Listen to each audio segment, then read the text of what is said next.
All right, you're welcome along to Thursday's football show. Nathan with you this evening, and John Giles is with us on the football show as well. Evening, John. Evening, Nathan. We're going to go through your all-time Tottenham 11 in a couple of moments' time. We had Manchester United last week, Liverpool the week before. They're sparking plenty of debate. You'll be glad to hear. Okay. I'd say there'd be a lot of disagreements. I think that's what it's all about, Nathan, you know. But I'd have to stress again, as I did last week, that when I'm picking a team, well, anybody's picking a team of say, the great Spurs team, like, a lot of people say, well, why can't the more modern players be in it? But, you know, in 5 years' time, I said last week, if I'm still here and I'm picking a Spurs team or a Liverpool team, then it could change because new players come in and they take over some of the older players. And that's the way it is. So I'm going on what the players have played for so far for Spurs. Of course, I don't expect everybody to agree to it, Nathan. Well, luckily you're not on Twitter, John, so you don't have to listen to them anyways. Yeah. You can just finish the call and move on with your life. Yeah, we'll deal with it, don't worry. So we'll get onto that in a few minutes' time. But, well, thankfully, there's actually something to talk about this week. We've had the decision made by the FAI last Saturday to finish McCarthy's contract and move on with the Stephen Kenny era with immediate effect. So Stephen Kenny is now and was just unveiled today officially as the Republic of Ireland manager. Was this the right thing to do? I think so. I mean, the agreement was that Stephen would take over from Mick after the whenever we were out of the Champions European Championship competition. Competition. And as we know, this virus has come along and it's upset everything. So I think it's not a bad idea because it gives Stephen a bit more time to prepare. I know we're not playing football at the moment, but it won't stop him from preparing for taking over. I think it's okay as long as Mick agreed to it, which I think he did. That's the main thing. You know, nobody's been let down. I would have hated to see that Mick was forced out of it before the contract was up. So I think Mick has obviously agreed to it. So good luck now to Stephen when he does take over. It was probably a bit more straightforward for the FAI when the playoff was put back to September at least, and Mick McCarthy's contract was up on July 31st and Stephen Kenny's was starting on the 1st of August. So legally they were on fairly solid ground. The one argument that could be made in favour of Mick was that he didn't get a chance to finish the job, that he started this qualification campaign and he isn't going to see it out to the end. Yeah, I think it's unfortunate for Mick, that more so than anybody else, that this has come along the way it has to do what's needed to be done. But Nathan, nobody could foresee this, you know, and it's a dreadful situation. And I think probably in the long run, Mick is agreeable to it. It's probably the best thing. It does give Stephen a bit more time to get ready for the playoffs, and indeed hopefully for the big competition if we get there. So as long as it has been agreed, then good luck to Stephen in his new job.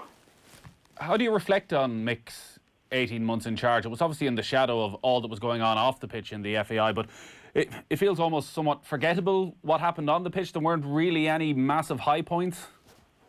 Well, I think he was stepping into a difficult job. And I thought he did a very, very good job. You know, if you look back on the team, and it's still there now, we didn't really have any forwards. You know, we didn't have any real goal scorers. We didn't have a Robbie Keane. We never looked like really scoring goals. We conceded very few, and I think we were only beaten once in the whole competition under Mick. So I think the morale of the players picked up. I think it was a very difficult job to step into because he didn't have any friendly matches to prepare for the competitive matches. Nathan, we've got to go on that. So he was starting from scratch at a very high level. I think, you know, when Martin O'Neill took over years ago, I think he'd 7 or 8 or 9 matches before we played our first competitive match. So Mick had to step into it straight away. And I think overall he did a good job. You mentioned Robbie Keane there. That is the one loose end that still needs to be tied up in this because of the contractual arrangements. Robbie Keane was on a 4-year deal where Mick McCarthy was on a 2-year deal. But it emerged over the last few months that Stephen Kenny was going to be allowed to choose his own backroom staff. He's promoted Keith Andrews alongside him, and he's brought Damien Duff in.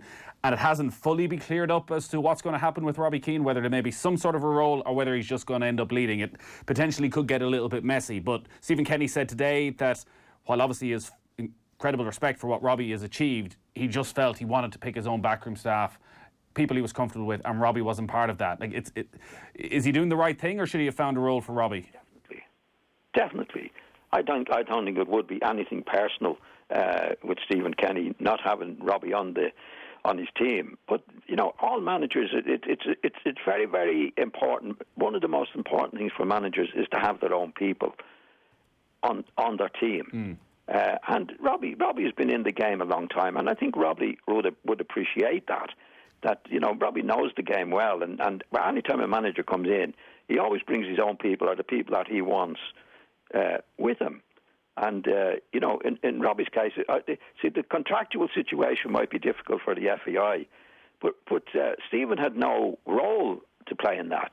Stephen didn't give Robbie a 4-year contract, so it's Stephen has to do the job to the best of his abilities, and picking your own staff is hugely important, Nathan. Damien. So that's what he's done, And I think Robbie will accept it. Robbie's a good lad. He's been a great player for us, and I'd be sorry for him that this is the case. But Robbie's been in the game long enough to know that this happens, and there's nothing personal in it. You just get your own. You have to have your own staff in there. There's obviously a lot of excitement around this new era with the backroom staff of Keith Andrews and Damien Duff coming in as well after being very highly recommended, it seems, over at Celtic. And people are talking about Stephen Kenny as the start of a new era, not in terms of just having a new manager, but also potentially in terms of a new style of play. We don't know how the autumn is going to look. There's talk of up to 9 games with maybe Slovakia in that playoff squeezed in there. How quickly should we expect to see Stephen Kenny's influence on the style of play? Well, we have to see it quickly because he's going in a competitive match in his first match, I believe, Nathan. Would that be right? Yeah, I think it's still a little bit up in the air. It could be a Nations League game. It could be the Slovakia game, but I think they're hoping that playoff against Slovakia will be put. He was talking today about October. There's a potential it may be November. Yeah. Well, he's got a difficult start. I think he has a better chance than Mick in some ways because we have young lads coming on who are strikers. We've got young Connolly coming on. Michael, I'm not so good on the names here. Yeah, the likes of Obafemi, Paris, Ida. Obafemi, Adam, Ide, and Troy Paris. These are lads that Mick didn't really have because they're only young lads. But they're all scoring goals, and some of them scored them in the Premiership. So there's more promise there as attackers than when Mick took over. And I think that's what we were really struggling on was Mick getting goals in the matches. Defensively, I think the back five have been very, very good, and they're still there. We've got Randolph, Coleman, Duffy, Egan, Stevens, Clark, Doherty, Kevin Long. So I think we're well served there. We're probably okay in midfield, but we were definitely struggling up front. So I think don't forget Stephen would know these lads as well, which is a big help. Nathan, when he's starting off. He knows these young lads and would have a good idea of what they can do. Because we don't know, and Stephen Kenny touched on this at his press conference, we don't know exactly where this Slovakia game, and that is the key one, whether it's the first game or the 5th game, and whether he needs to go with the old heads or whether he has 3 or 4 matches actually to gain some experience for the likes of some of those players you're talking about. He's probably not quite sure as to how he approaches that. Does he have to go in and set out his template straight away and say, I'm giving these young players a chance, even if it comes at the cost of potentially losing that playoff game, or do you need to stick with the likes of Glenn Whelan because they've been there and done that? Well, this is the problem that Mick McCarthy had, Nathan, when he went in, because he'd no friendly matches to do. I think Stephen will have a good idea in his mind. I mean, he has been involved with the under-21s for the last year or two, so he would know more about them certainly than I would, and that Mick McCarthy would. But what we've seen on the records, I mean, they're supposed to be very, very. I think Connolly's a very good player. I've seen him play. I haven't seen the other lads play. I've seen him maybe once or twice.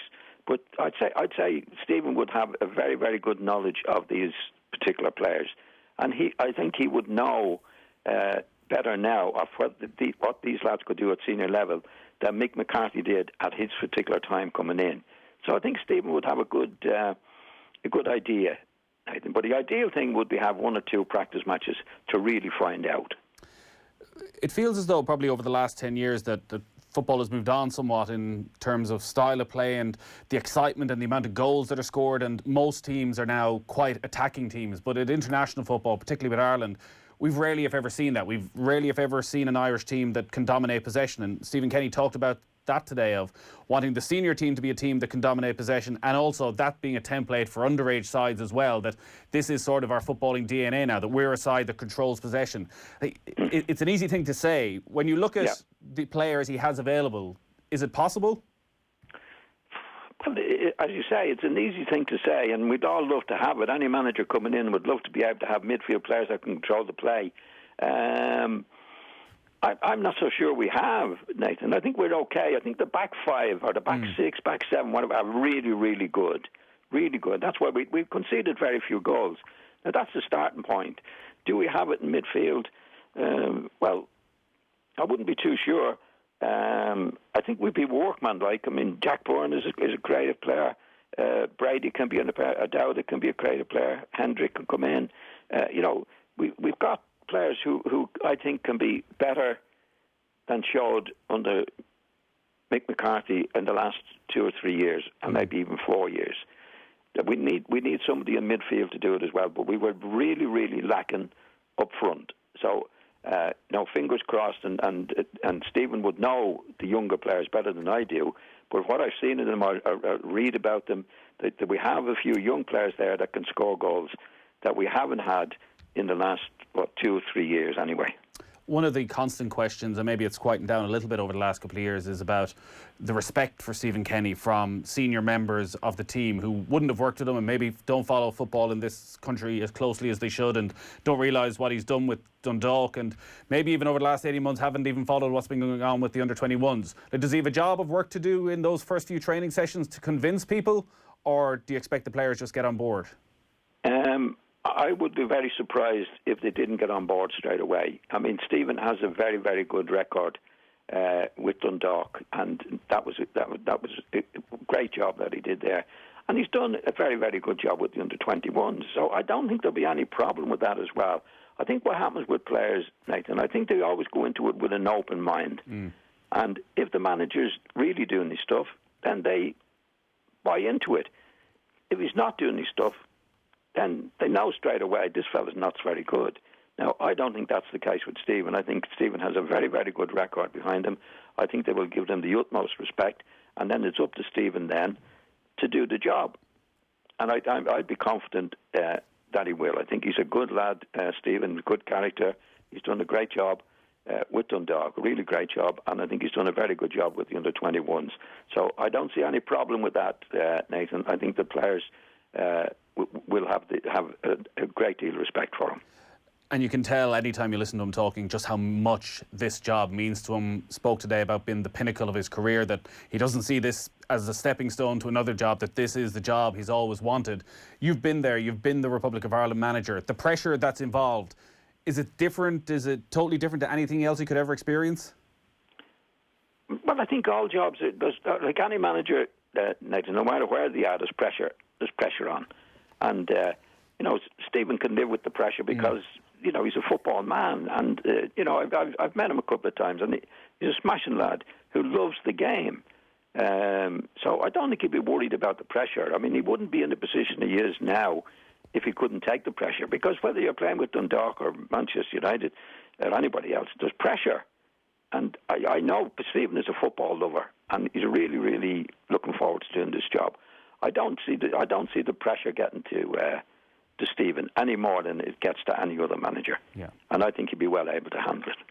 All right, we wish him the very best of luck. I'm sure we'll be talking a lot more about Stephen Kenny over the coming months when we get back into a little bit of football. We're going to get to your all-time Tottenham 11 in just a moment, but first we'll take a quick break.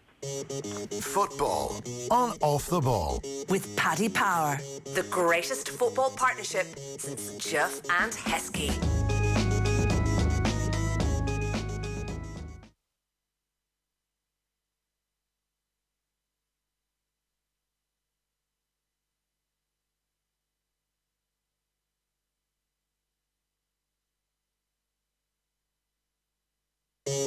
Football on Off the Ball. With Paddy Power, the greatest football partnership since Juff and Heskey.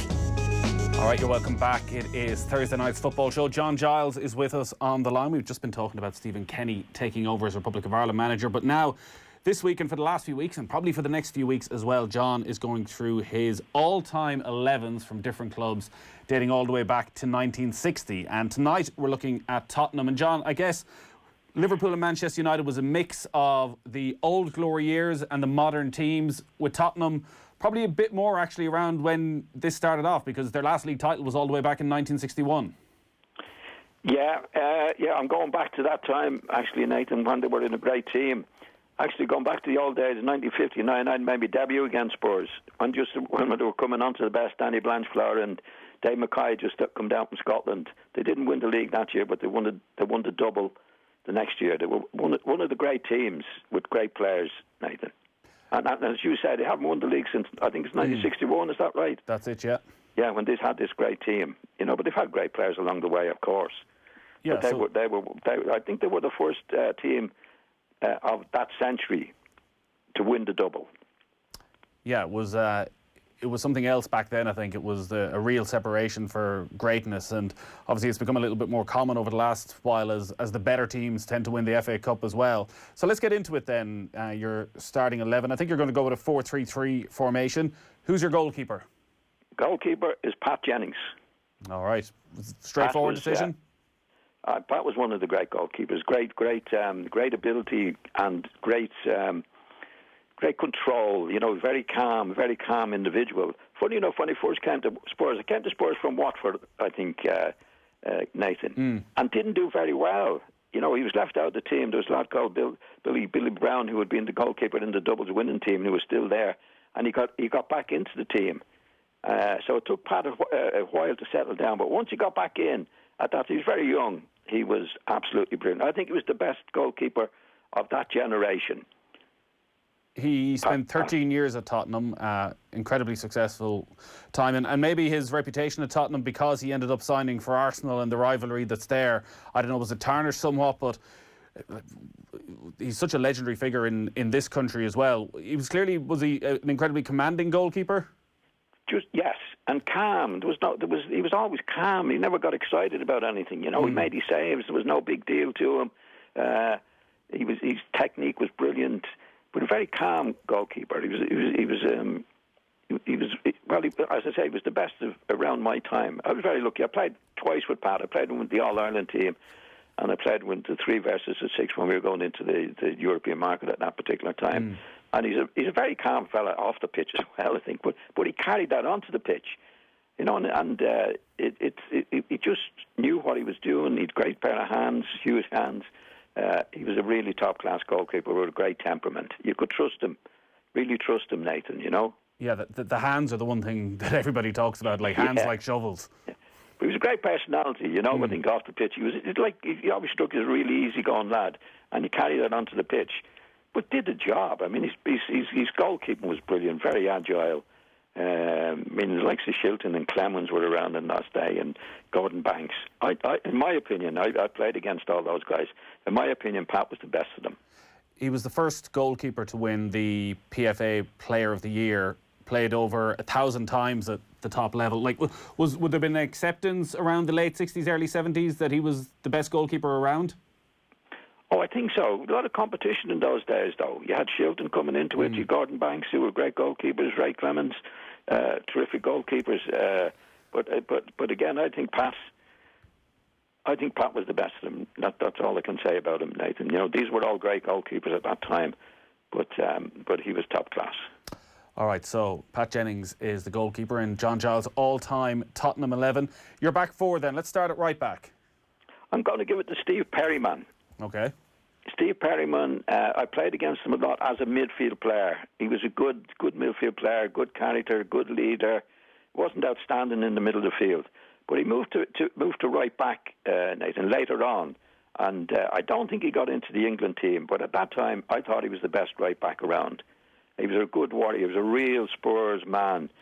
He was captain them for a long time, and he always had a go. He was a good leader.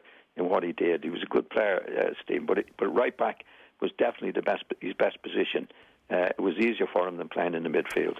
So I put him in a right back. Yeah, he 17 years at Spurs, made nearly 900 appearances, and obviously incredibly versatile. Played 20 minutes for England.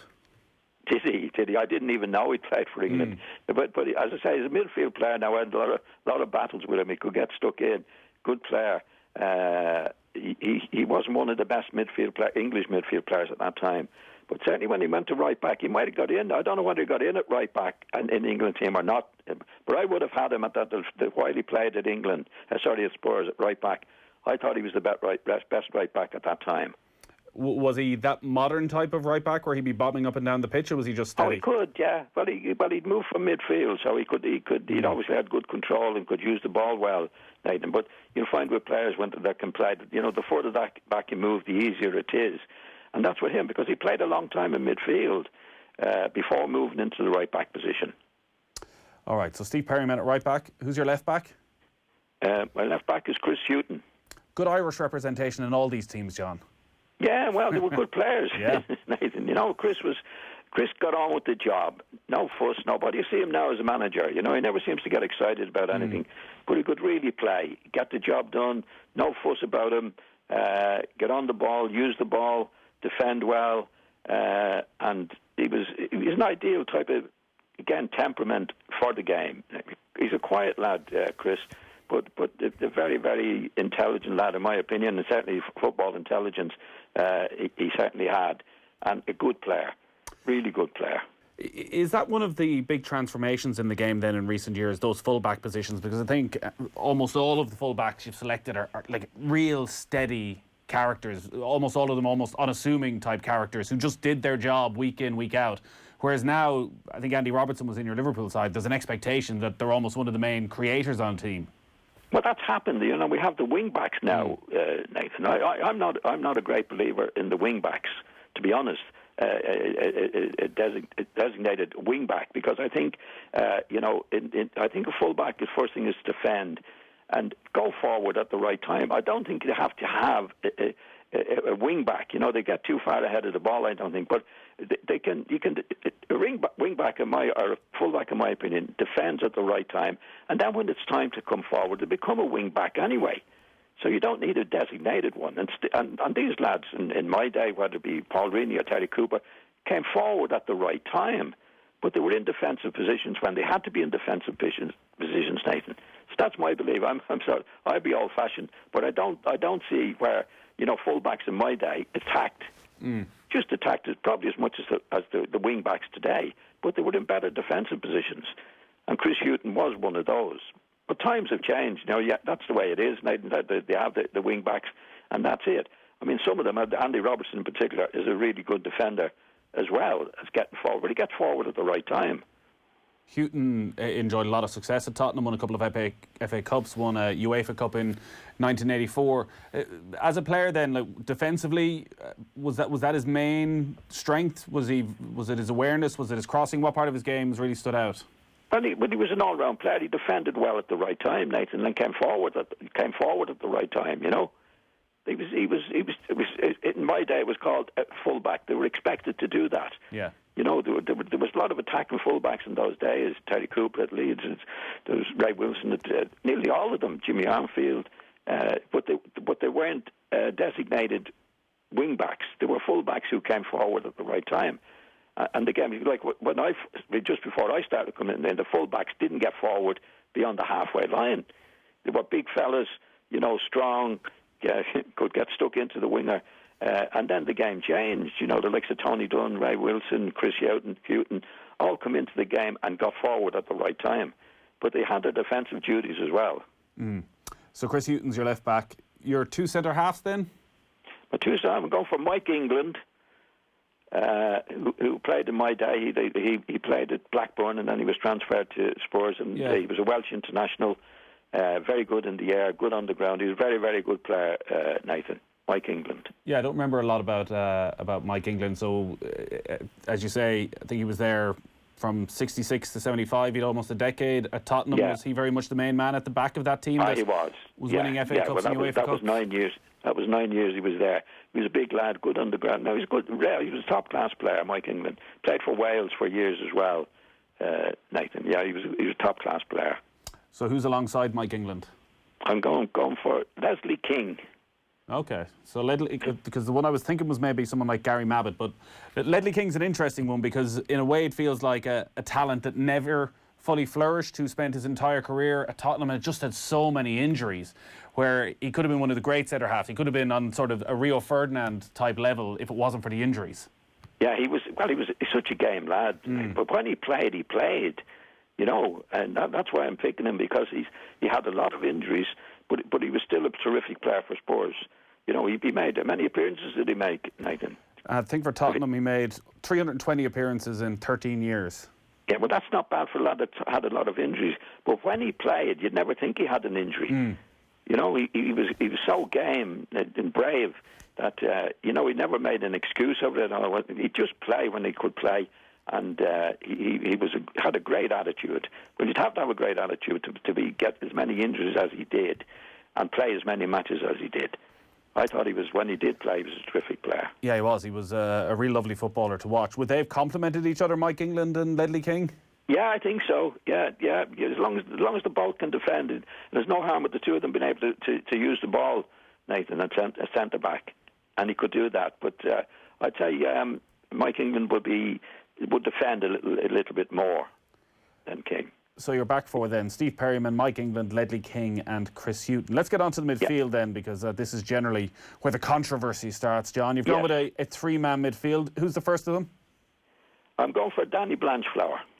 Straightforward? But Danny was a great leader, and he was a very, very good player. But I know he was very influential with the team that he captained that won the double and that. Because there was a story they played in, I think, the Cup Winners' Cup, and Bill Nicholson was the manager, and Bill was going on and talking about the opposition, how great they were, and that.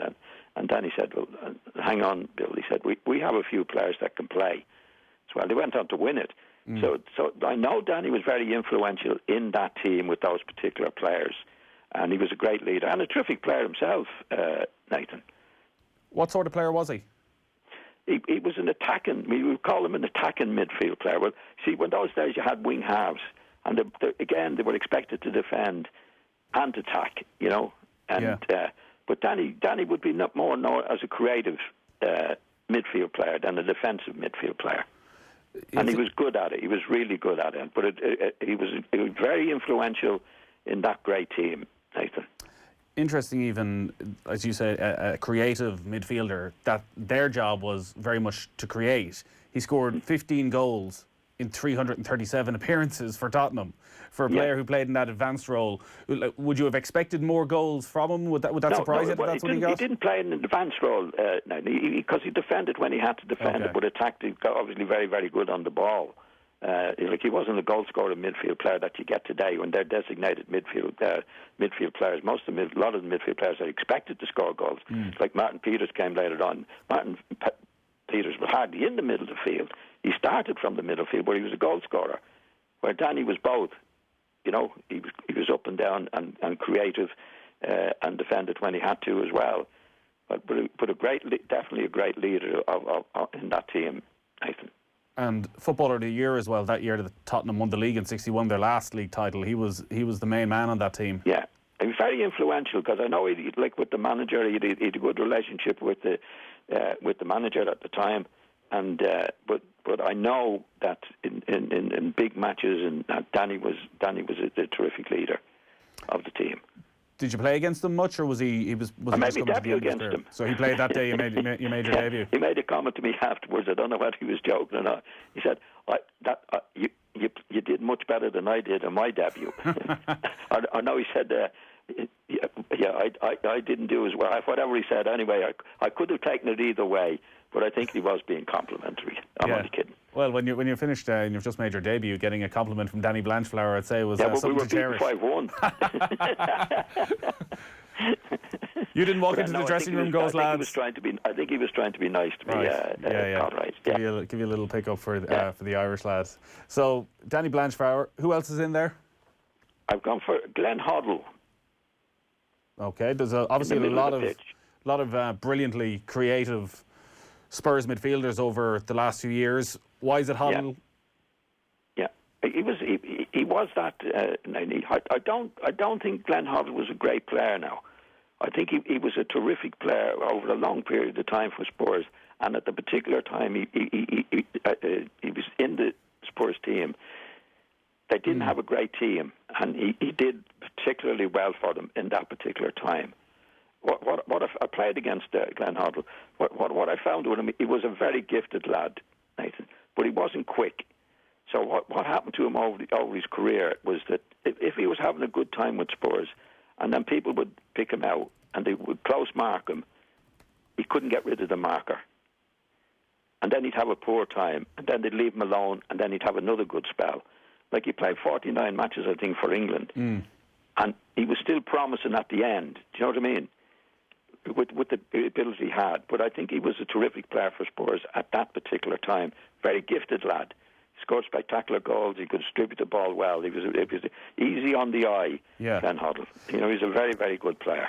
It's hard to think of a player of that era who divides opinion so much, because I would have grown up, everything I would have heard was that Glenn Hoddle was a genius. And then when you start to dig a little bit deeper, it is that, well, often on the big occasion, it went a little bit flat. Now, maybe a lot of that was because, as you say, with England, there's so much pressure on English players that if they don't deliver in the international jersey, it tarnishes everything else. But like, if you're talking about he struggled when he was man-marked, like that's quite a flaw for a player of his talent, that he never was able to maybe to teach himself how to deal with that sort of situation a bit better.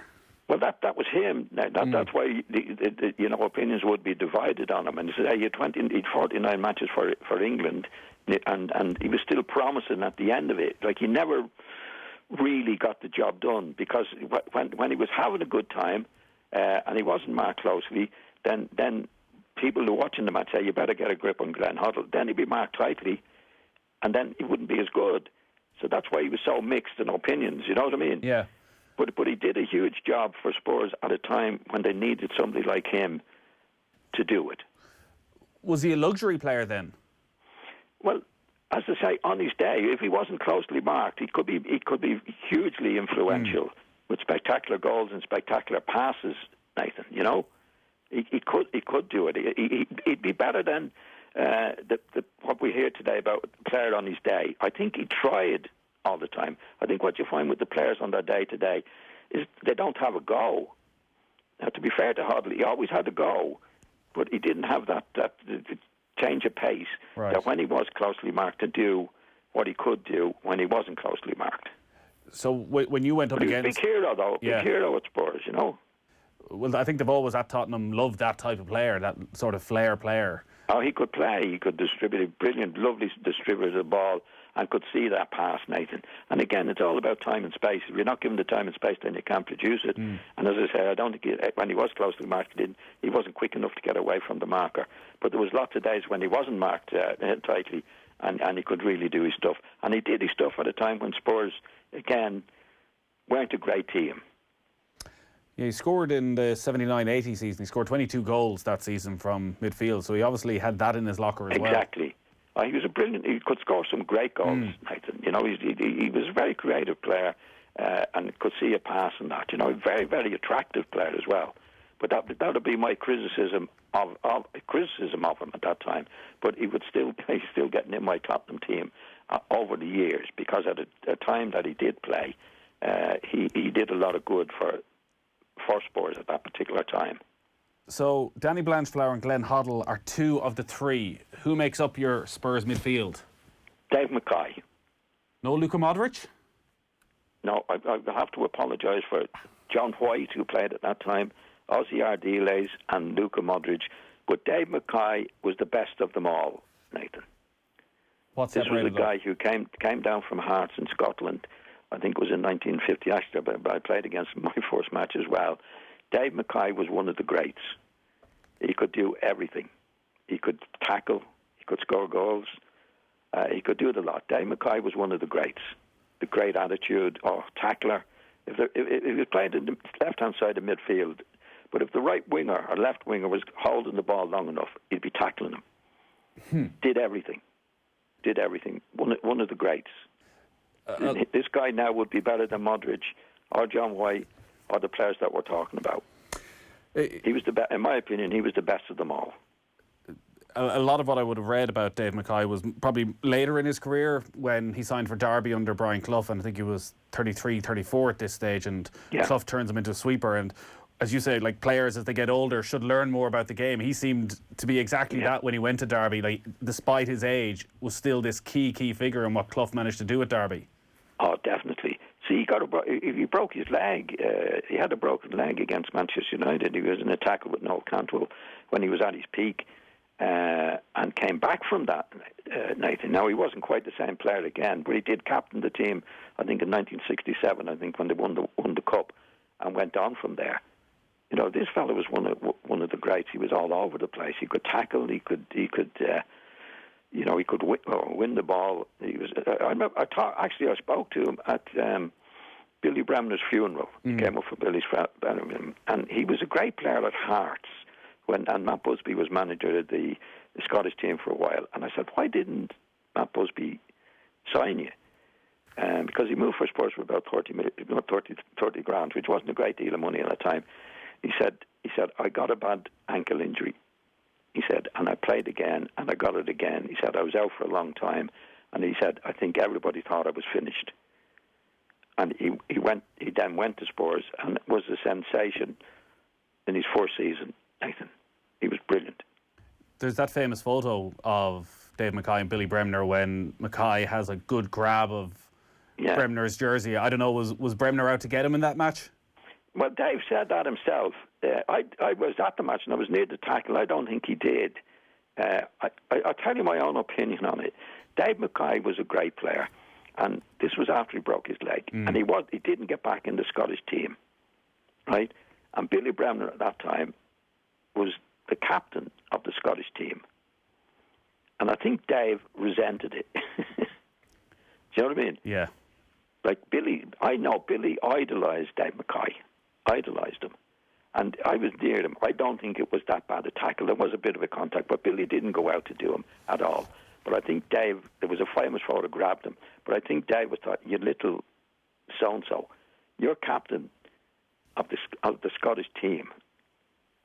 And I'm not captain of the Scottish team. Yeah. And you know what I mean? I guess he'd had his leg broken. Billy would be an upstart to Dave. Now, that's only my opinion on it, because I don't think that I was near the tackle. It wasn't that bad. But I think he'd think, you're captain of the Scottish team. Because Dave was an aggressive guy, you know. And here am I, and I'm not. I never have been captain of the Scottish team. I think it was a pride thing with him. But Billy idolised him. Let's move on to the front three as we're starting to get a little bit tight on time. So Danny Blanchflower, Dave Mackay, Glenn Hoddle are the midfield. Your front three, who's first on the list? I'm going for Jimmy Greaves. I don't think there's any surprise there. The great Jimmy Greaves. Yeah, I'm going for Harry Kane. Okay. I think he's up with him. And I'm going with a lad called Cliff Jones, who was the left winger in that great Tottenham team years ago. He was a Scottish outside left, brave, brilliant goal scorer. And absolutely terrific player, Nathan. Yeah, when you mentioned Cliff Jones earlier, I didn't know anything about Cliff Jones, but as you say, like more of a left winger, yet 135 goals in 320 appearances. Yeah, exactly. We've a bit of a John. We just have a bit of a problem with your phone line there. So what we might do is I'll just run you through the team that John has picked.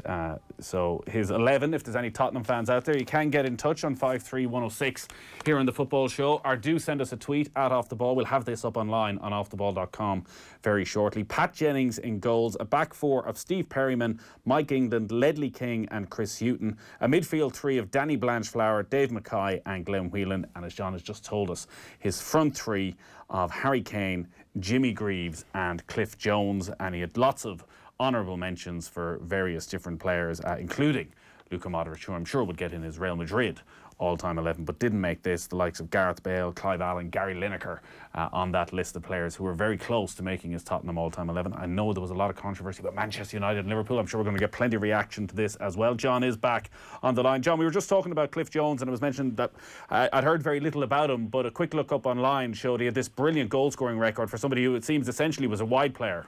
Oh, a totally wide player, all the time wide, really real winger.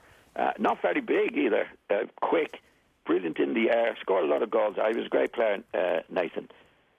Was he a tricky winger, or was it all about getting into the box? Mostly pace. Okay. So he could go past him, he didn't, but it was mostly great pace. Very courageous. In those days, wingers weren't supposed to be courageous guys, but this fellow was courageous. Scored a lot of goals with his header. Now, one of the greats, in my opinion, Nathan. I'm not surprised to see Jimmy Greaves there. We've spoken about him a lot over the last few years, and obviously news in the last couple of days that unfortunately he's unwell again in hospital. So we hope that he can pull through that. But I think you said genius. Every time his name comes up, it's the first word that comes to your mouth. Oh, genius! Best goal scorer. One of the best ever. Certainly the best in his day, Nathan. So that's my team. So obviously, the people mentioned Paul Gascoigne, who was a terrific player in my opinion. Nathan, was that close for Gascoigne? Well, like when you're including somebody like Glenn Hoddle and Gascoigne, similar flair player, would he have been close to that 11? No, I'll tell you why. He had all the ability in the world, Nathan, but he didn't handle himself. He was a wild boy, very very gifted, but really, I mean, with the gift that he had, he should have been one of the real greats, and he wasn't. He got a bad injury at one time. He lost a head in a cup final. He was a wild lad, but terrifically talented. But I wouldn't have him ahead of, John White was another player at Aussie our dealers. I'm sorry, Luka Modric. Like it was that pick in the Real Madrid hit, Modric would be in it. But these were the great players.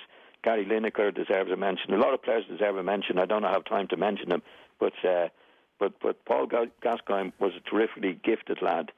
But I don't think ever made the best of the ability that he had. Yeah, it is one of the great what ifs.